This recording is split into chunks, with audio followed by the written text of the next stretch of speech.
نحمده ونصلي على رسوله الكريم اما بعد فاعوذ بالله من الشيطان الرجيم بسم الله الرحمن الرحيم والعصر ان الانسان لفي خسر الا الذين آمنوا وعملوا الصالحات وتواصوا بالحق وتواصوا بالصبر صدق اللہ العظیم۔ آج ہم جس موضوع پہ بات کریں گے وہ ہے عربی گرامر میں اعراب جو ہے اسم پر، کبھی رفع اسم کے محل اعراب پر جو اعراب آتا ہے کبھی رفع کی شکل میں آتا ہے، کبھی نصب کی شکل میں اور کبھی جر کی شکل میں۔ یعنی پوری عربی میں جو اسم ہوتا ہے اس پر جو اعراب تبدیل ہوتا رہتا ہے اس کے محل اعراب پہ، مثلا زیدن، اس کا جو دال ہے آخر میں یہ محل اعراب ہے، اس پر کبھی دن یعنی رفع آتا ہے، کبھی دن یعنی کبھی نصب آتا ہے اور دن کبھی جر آتا ہے۔ اب یہ کیوں ہوتا ہے، کب ہوتا ہے، کس وجہ سے ہوتا ہے، کبھی رفع کبھی نصب کبھی جر، یعنی کبھی پیش کبھی زبر کبھی زیر، تو یہ سمجھنے کے لیے ہمیں وہ وجوہات سمجھنی پڑیں گی کہ جن کی وجوہات یا جن عامل کے پیچھے آنے کے بعد یہ اسم جو ہے ان پر رفع آ جائے گا۔ تو اسی کو ہم پڑھنے جا رہے ہیں۔ اب سے یہ بحث شروع ہو رہی ہے مرفوعات کی، منصوبات کی اور مجرورات کی۔ تو آج ہم مرفوعات سے بات شروع کریں گے۔ مرفوعات، یہ مرفوعات کا لفظ جو ہے یہ مرفوع کی جمع ہے۔ مرفوع سے مراد ایک وہ اسم جو معمول ہوتا ہے، جس پر عمل کیا گیا ہوتا ہے، جس پر پیش ہوتی ہے، اور مرفوعات اس سے مراد یہ جمع ہے۔ تو یہ کافی سارے ہوتے ہیں، یعنی پیچھے کوئی ایسا عامل آ جائے کہ جس نے اس اسم کو رفع دینا ہے، تو وہ پیچھے والا عامل وہ عامل ہوگا، اور یہ جس پر اس نے رفع دیا ہے اس کے محل اعراب پہ وہ مرفوع کہلائے گا۔ تو یہ کل 8 ہیں مرفوعات۔ تو آج ہم مرفوعات سے بات شروع کرتے ہیں۔ مرفوع وہ اسم ہے جس میں علامت رفع یعنی ضمہ، واو الف لفظی یا تقدیری طور پر پائی جائے۔ علامت رفع یعنی جس کو ہم پیش کہتے ہیں۔ تو مرفوع وہ اسم ہے جس میں علامت رفع لفظی یا تقدیری طور پر پائی جائے۔ یہ لفظی یا تقدیری، یہ جب ہم نے جمع مذکر سالم پڑھا تھا یا اسماء ستہ مکبرہ، تو وہاں یہ بحث آئی ہوگی کہ کبھی تو ظاہری طور پہ پیش آپ کو نظر آ جاتا ہے، کبھی ایسے ہوتا ہے کہ حالت رفع میں وہ ضمہ پیش آپ کو نظر نہیں آ رہا، وہاں واو ہے تو وہ واو اس بات پر دلالت کرتی ہے کہ یہ اسم جو ہے حالت رفع میں ہے۔ میں اس کی ایک مثال ویسے سمجھانے کے لیے سامنے رکھتا ہوں، جیسے ابو لفظ ہے، ابو جا ابو کا، آیا تیرا والد۔ اب ابو یہ ابن عربی میں باپ کو کہتے ہیں اور آگے واو ہے، تو یہ واو کی وجہ سے پتہ چل رہا ہے کہ یہاں حالت رفع میں ہے یہ، تو یہ مرفوع ہے۔ تو یہ تقدیری ہوتا ہے۔ لفظی طور پر جیسے زیدن، اس پر جو پیش آ گئی تو وہ لفظی ہوگا۔ تو مرفوع وہ اسم ہے جس میں علامت رفع لفظی یا تقدیری طور پر پائی جائے۔ تو یہ مرفوعات کل 8 ہیں، یعنی پوری عربی میں جو اسم کے محل اعراب پر رفع یعنی پیش آتا ہے، تو یہ کل 8 قسم کے ہوتے ہیں اسماء جن پر پیش آتا ہے۔ تو یہ 8 کون سے ہیں؟ یہ 8 مندرجہ ذیل ہیں۔ نمبر 1 مبتدا، نمبر 2 خبر، نمبر 3 فاعل، نمبر 4 نائب الفاعل، اس کو مفعول ما لم یسمى فاعلہ بھی کہتے ہیں، اور نمبر 5 افعال ناقصہ کا اسم۔ افعال ناقصہ کا اسم وہ جو کانا و اخواتہا بھی اس کو کہتے ہیں، کانا سارا اصبح امسا اضحا ذلہ باتا ما باریہ ما داما من پکا ما فتیہ لیسا ما زالا، یہ سارے افعال ناقصہ ہوتے ہیں، ان کو کانا و اخواتیہ بھی کہا جاتا ہے۔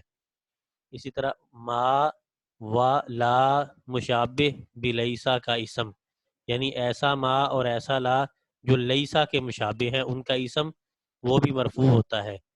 اسی طرح لائے نفی جنس کی خبر یہ بھی مرفوع ہوتی ہے، اور حروف مشبہ بالفعل کی خبر یہ مرفوع ہوتی ہے۔ یہ حروف مشبہ بالفعل بھی یہ 6 ہیں، انا، انا، کانا، لیتا، لکنا، لعلہ، تو جو ان کی خبر ہوتی ہے وہ مرفوع ہوتی ہے۔ تو یہ 8 ہیں مرفوعات: مبتدا، خبر، فاعل، نائب الفاعل، افعال ناقصہ، ما ولا مشابہ بلیسا کا اسم، لائے نفی جنس کی خبر، اور حروف مشبہ بالفعل کی خبر۔ تو یہ 8 ہیں۔ تو ان کی ہم اس طرح کر سکتے ہیں تعریف کہ یہ جو مرفوعات ہیں اس کے حوالے سے ہم کہ یہ جو ان کے بارے میں کہ جیسے ہم پڑھ رہے ہیں کہ ما ولا مشابہ بلیسا کا اسم، لائے نفی جنس کی خبر اور حروف مشبہ بالفعل کی خبر۔ تو اب ان کی جب ہم تفصیل پڑھیں گے تو اس میں ہم پڑھ لیں گے کہ یہ کیا مطلب ہے، ما ولا مشابہ بلیسا کا اسم اس سے کیا مراد ہے، لائی نفی جنس کی خبر سے کیا مراد ہے، اور حروف مشابہ بالفعل کی خبر سے کیا مراد ہے۔ جب یہ ہم تفصیلی طور پہ پڑھیں گے تو ہمیں، جب ہم منصوبات پڑھیں گے تو اس کی بھی کافی طور پہ ہمیں سمجھ آ جائے گی۔ تو فی الحال ہم نے اتنا ہی رکھنا ہے۔ آج ہماری بحث مرفوعات کے بارے میں ہے کہ اسم کے محل اعراب پہ جو رفع آتا ہے، پیش آتی ہے، اس کے بارے میں۔ پہلے مرفوع وہ اسم ہے جس میں علامت رفع لفظی یا تقدیری طور پر پائی جائے۔ ان کی تعداد 8 ہے، یہ مندرجہ ذیل ہے: نمبر 1 مبتدا، نمبر 2 خبر، نمبر 3 فاعل، نمبر 4 نائب الفاعل، نمبر 5 افعال ناقصہ کا اسم، نمبر 6 ما ولا مشابہ بلیسا کا اسم، نمبر 7 لائے نفی جنس کی خبر، اور نمبر 8 حروف مشبہ بالفعل کی خبر۔ اب اس کے بعد یہ 8 ہیں جو آپ نے یاد کرنے ہیں کہ مرفوعات 8 ہیں۔ آپ کو یہ سوال کیا جا سکتا ہے کہ مرفوعات کی تعداد کتنی ہے، تو آپ کے ذہن میں ہونا چاہیے کہ مرفوعات کی تعداد 8 ہے۔ تو ان 8 میں سے ہم تفصیل کی طرف آتے ہیں۔ سب سے پہلے ہم جو پہلے نمبر پہ مبتدا اور دوسرے نمبر پہ خبر ہے، تو ان دونوں کی تفصیل ہم پہلے پڑھتے ہیں، پھر آگے ہم پڑھیں گے۔ سب سے پہلے ہے مبتدا اور خبر کا بیان، یعنی یہ مرفوعات میں پہلے 2 ہیں۔ مبتدا وہ اسم ہے، اس میں مرفوع ہے جو عوامل لفظی سے خالی اور مسند الیہ ہو۔ یہ مسند الیہ کے بارے میں ہم نے ابتدائی لیکچر میں پڑھا ہوا ہے۔ مبتدا وہ اسم مرفوع ہے جو عوامل لفظی سے خالی اور مسند الیہ ہو۔ عوامل لفظی سے کیا مراد ہے؟ عوامل لفظی سے مراد کہ اس اسم سے پہلے، جیسے یہ اللہ احد ہے، یہ لفظ اللہ ہے نا، اس پر دیکھیں یہ مبتدا ہے اور اس پر رفع ہے، یہ پیش ہے۔ اس سے پہلے کوئی عامل نہیں ہے، یہ دیکھیں، اس سے لفظ اللہ سے پہلے کوئی ایسا عامل نہیں ہے کہ جس عامل کا معنی ہوتا ہے ایسا حرف جو عمل کرے، یا ایسا فعل، وہ ہم پڑھیں گے افعال میں جا کے، کہ جو اپنے سے بعد والے اسم پر عمل کرے۔ عمل سے کیا مراد ہے کہ کچھ ایسے عوامل ہوتے ہیں جو اسم کے محل اعراب پر رفع دیتے ہیں، یعنی پیش دیتے ہیں، کچھ ایسے عوامل ہوتے ہیں جو اس پر نصب دیتے ہیں، کچھ ایسے عوامل ہوتے ہیں جو اس کے نیچے زیر دیتے ہیں۔ وہی ہم پڑھنے جا رہے ہیں، مرفوعات، منصوبات، مجرورات۔ تو جو اسم مبتدا ہوتا ہے، مبتدا سے مراد یہی ہے کہ وہ اسم جو شروع میں آئے، جو ابتدا میں آئے۔ مثلا میں اس کی مثال آپ کو دیتا ہوں، جیسے سورۃ الفاتحہ الحمدللہ رب العالمین سے شروع ہوتی ہے۔ الحمد کی دال پر جو ہے وہ پیش ہے، یعنی ضمہ ہے، رفع ہے۔ اب وہ کیوں ہے؟ اس لیے کہ وہ مبتدا ہے، یعنی جملے کے شروع میں آیا ہے، ابتدا میں آیا ہے۔ تو یہ بھی ایک سمجھنے کے لیے تعریف کی جا سکتی ہے، لیکن چونکہ ہم ٹیکنیکلی جو ہے وہ پڑھ رہے ہیں عربی گرامر، تو اس کی تعریف جو ہے وہ ساری چیزوں کو مد نظر رکھتے ہوئے یہی کہ مبتدا وہ اسم مرفوع ہے جو عوامل لفظی سے خالی اور مسند الیہ ہو۔ اس کی یہی مثال ہم دیکھیں گے بعد میں۔ اور دوسرے نمبر پہ خبر وہ ہے، یعنی وہ اسم ہے یا وہ اسم مرفوع ہے جو مبتدا کی طرف مسند ہو، جیسے اللہ احد، یہ دونوں کی یہی مثال ہے، یعنی ہم سمجھیں گے اس میں لفظ اللہ مبتدا اور احد جو ہے یہ خبر ہے۔ اب گویا کہ جو مرفوعات میں پہلے دو ہیں مبتدا اور خبر، وہ ہم نے پڑھ لیے کہ مبتدا سے مراد وہ اسم مرفوع ہے جو عوامل لفظی سے خالی اور مستدل ہے، مطلب اس سے پہلے کوئی ایسا عامل نہ ہو جو اس اسم کو رفع دے، یعنی شروع میں آئے وہ اسم، جو جملہ کے شروع میں آئے وہ مبتدا کہلاتا ہے، تو اس کا محل اعراب اس پر رفع ہی ہوتا ہے، اس پر پیش ہی ہوتی ہے، جیسے یہ اللہ احد میں ایک اللہ لفظ اللہ کے ہاں پر پیش ہے، یا جیسے الحمدللہ رب العالمین میں الحمد کی دال پر پیش ہے، تو یہ مبتدا ہے۔ اور خبر ہوتی ہے جو اپنے سے پہلے اسم کی خبر بیان کرے، جیسے اللہ احد وہ ایک ہے، تو احد یہ خبر ہے، اور دیکھیں اس کے محل اعراب پر بھی رفع ہے یعنی پیش ہے، تو گویا کہ مبتدا کا محل اعراب بھی مرفوع ہوتا ہے اور خبر کا محل اعراب بھی مرفوع ہوتا ہے۔ تو یہ دو ہیں مرفوعات جو ابھی ہم نے پڑھ لی ہیں، نمبر ایک مبتدا، نمبر دو خبر۔ اس کی تفصیل، اس کی تعریف، اس کی مثالیں ہم پڑھ رہے ہیں۔ تو آگے کہتے ہیں مبتدا کا عامل معنوی عامل لفظی سے خالی ہونا، اور خبر کا عامل لفظی مبتدا ہوتا ہے۔ اب وہی بات ہے جو میں نے آپ کو پہلے بتا دی ہے کہ جو مبتدا ہوتا ہے کہ یہ جو مبتدا ہے اس کا عامل جو ہے یہ نہیں ہوتا، یہ خود یعنی شروع میں آتا ہے تو اس کا محل اعراب مرفوع ہوتا ہے، اور جو یہ خبر ہے اس کا جو عامل لفظی ہے یہ مبتدا ہے، یعنی یہ مبتدا ہے تو اس کی وجہ سے خبر ہے۔ مبتدا سے مراد وہ جملہ جو وہ اسم جو شروع میں آئے اور جو اس کی خبر بیان کی جا رہی ہوتی ہے وہ خبر ہوتی ہے، تو اس کا محل اعراب اس پر بھی رفع آتا ہے۔ تو جیسے اللہ احد، یہ ایک مثال ہے، اس میں اللہ لفظ اللہ مبتدا ہے اور احد خبر ہے۔ تو گویا کہ مبتدا اور خبر جو مرفوعات ہم 8 پڑھ رہے ہیں ان میں دو ہم نے پڑھے ہیں، نمبر ایک مبتدا، نمبر دو خبر۔ مبتدا وہ اسم ہے جو جملے کے شروع میں آئے اور وہ مرفوع ہوتا ہے، اور خبر وہ ہے جو اپنے سے پہلے مبتدا کی خبر بیان کرے، تو وہ بھی مرفوع ہوتی ہے، جیسے اللہ احد۔ اب اس کے بعد آگے اس کی انہوں نے کچھ تفصیل بیان کی ہوئی ہے، میرا خیال ہے کہ یہ جو تفصیل یہ ہم ابھی اس تفصیل کی طرف نہ جائیں، بعد میں پہلے ہم ان کا صرف مختصر تعارف، جو 8 مرفوعات ہیں ہمارے سامنے ان کا صرف سرسری سا ہم تعارف پڑھ لیتے ہیں، باقی تفصیل جو ہے یہ بعد میں دیکھیں گے۔ تو ابھی ہم نے صرف یہ پڑھا ہے کہ مرفوعات 8 ہیں، مبتدا، خبر، اور اسی طرح ہم فاعل، نائب الفاعل، افعال ناقصہ کا اسم، ماولا شابہ بلیسا کا اسم، لائے نفی جنس کی خبر، اور حکم شباب الفعل۔ تو اس میں ہم نے پہلے مبتدا اس کی تعریف پڑھی، یہ تو ذرا ٹیکنیکلی تعریف ہے یہاں لکھی ہوئی جو میں نے بتائی ہے آپ کو، وہ کہ مبتدا سے مراد وہ اسم ہے جو جملہ کے شروع میں آئے، یہ بھی صرف عام سمجھانے کے لیے ہم بات کر سکتے ہیں، اور خبر وہ ہے جو اپنے سے پہلے اسم کی خبر بیان کرے۔ تو اس کی مثال ہم یہی اللہ احد ہی ہم دے رہے ہیں، ویسے جیسے زید عالم، زید قائم، یہ بہت ساری اس کی مثالیں ہیں، زید مبتدا ہے اور عالم خبر ہے، زید قائم میں زید مبتدا ہے، قائم خبر ہے، تو یہ بہت ساری اس کی مثالیں جو دی جا سکتی ہیں۔ اس کے بعد ہم چونکہ ہم نے ہر ایک کی جو تعریف پڑھنی ہے سرسری سی، تو مبتدا خبر کے بعد ہم فاعل کی طرف آئیں گے، اس کی تفصیل کو فی الحال ہم چھوڑ رہے ہیں۔ اس کے بعد تیسرے نمبر پہ جو مرفوعات میں سے ہے وہ ہے فاعل۔ فاعل وہ اسم مرفوع ہے جس سے پہلے فعل یا شبہ فعل ہو، اور یہ فعل یا شبہ فعل اس اسم کے ساتھ قائم ہو، اس پر واقع نہ ہو۔ اب فعل تو عام سمجھ میں آتا ہے، شبہ فعل جو ہے یہ ذرا سمجھنا پڑتا ہے۔ اس کی مثال جیسے وقال رجل مؤمن، یہ تو ایک قرآن سے آیت ہے نا، میں آپ کے سامنے جیسے ضرب زیدن، آپ یہ مثال بھی سامنے رکھ سکتے ہیں ضرب زیدن، تو اس میں ہے وقال رجل مؤمن، یہ صورت مومن میں ہے وقال رجل مؤمن. اس میں اس مثال میں قال فعل ہے یہ والا اور رجل فاعل ہے.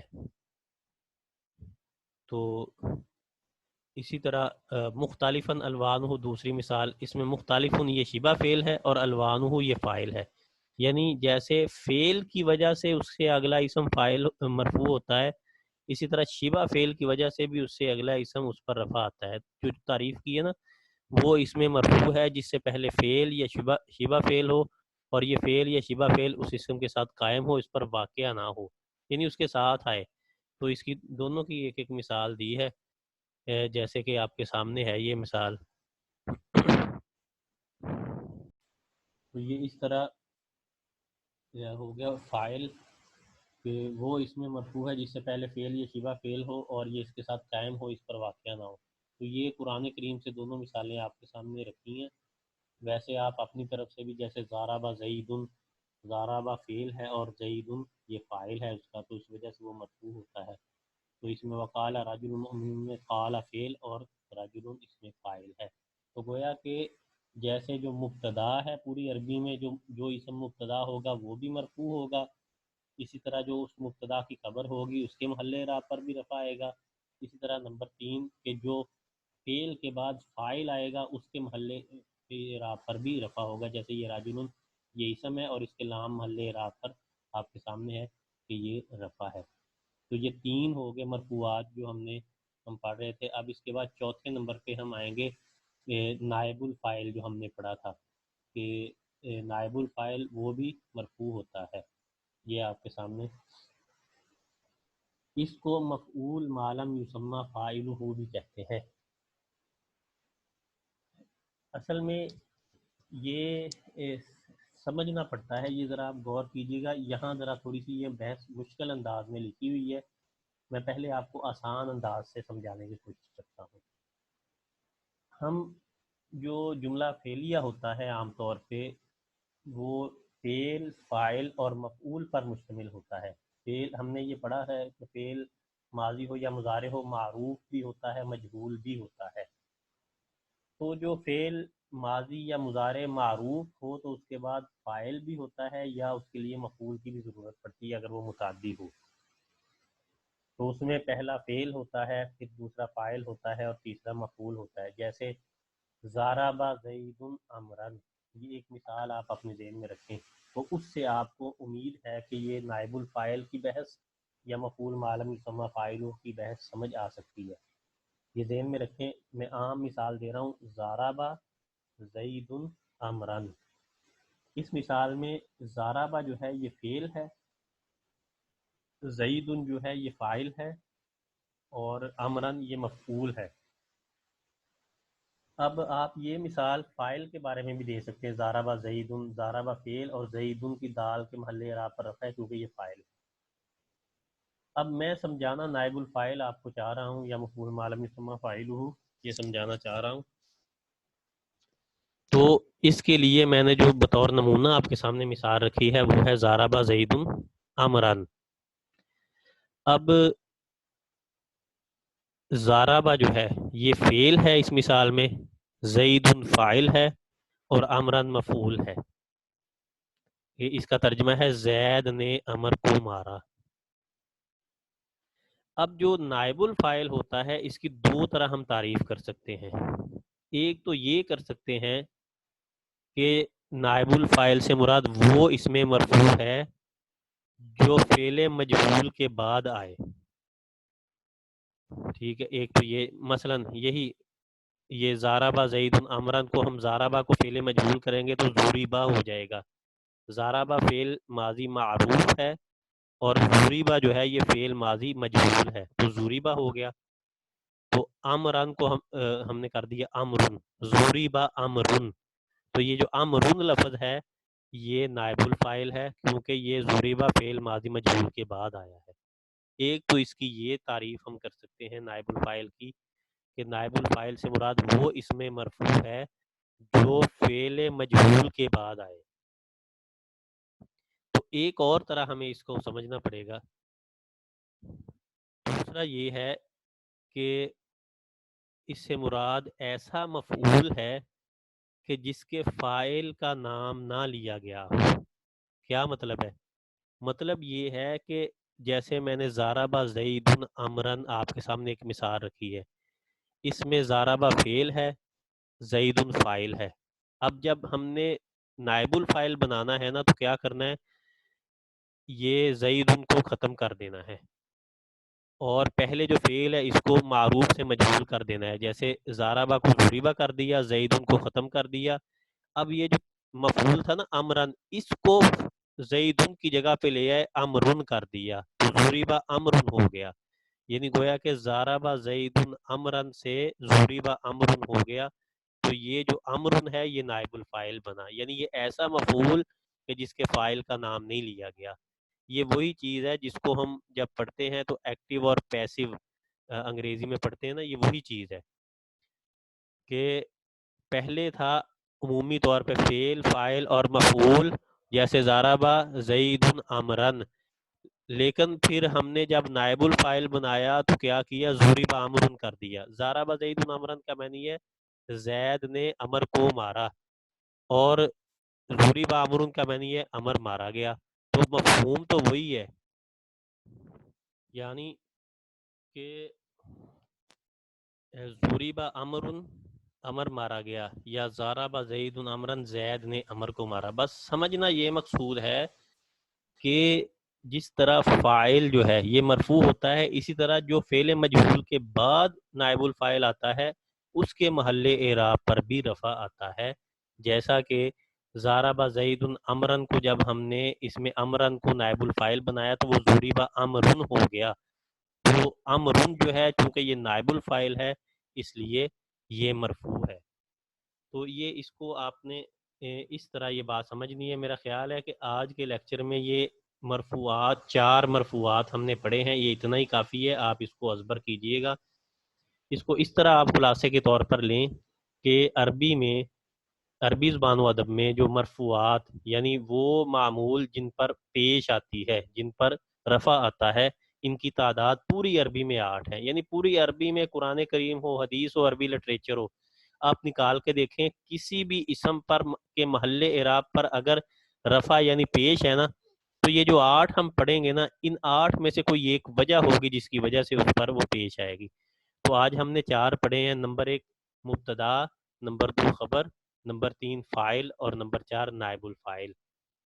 مبتدا ہم نے آسانی کے لیے اس کی میں نے تعریف آپ کے سامنے یہ رکھی ہے، مبتدا سے مراد وہ اسم مرفوع ہے جو جملے کے شروع میں آئے، تو وہ اس کے محل اعراب پہ رفع آتا ہے یعنی پیش آتی ہے۔ جیسے میں نے یہاں تو ہم نے اللہ احد مثال دیکھی ہے نا، میں آپ کو مثال دیتا ہوں، جیسے زید قائم، زید یہ زید یہ جملے کے شروع میں آیا ہے تو دال پر اس کے محل اعراب پر رفع ہے، اور جو خبر جو اپنے سے پہلے مبتدا کی خبر بیان کریں، جیسے قائم، زید قائم، قائم زید یعنی قیام کرنے والا ہے، تو یہ پہلے مبتدا کی خبر ہی ہے جس میں بتایا جاتا ہے کہ زید کیا کرنے والا ہے، تو یہ 2 ہو گئے۔ تیسرے نمبر پہ ہم نے فاعل پڑھا، یعنی فاعل وہ اس میں مرفوع ہے جو فعل کے بعد آئے، یعنی پہلے فعل ہو تو اس کے بعد فاعل آتا ہے، جیسے ضرب زید، ضرب فعل ہے تو زید اس کے بعد فاعل ہے تو وہ مرفوع ہوتا ہے۔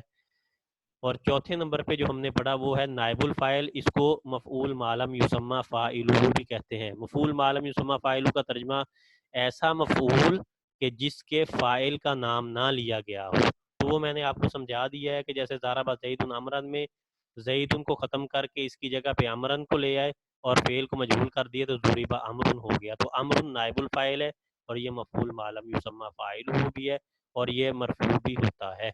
تو یہ آج کی بحث اتنی کافی ہے، اگر سمجھ نہ آئے تو مجھ سے پوچھ لیجیے گا۔ وآخر دعوانا ان الحمد للہ رب العالمین۔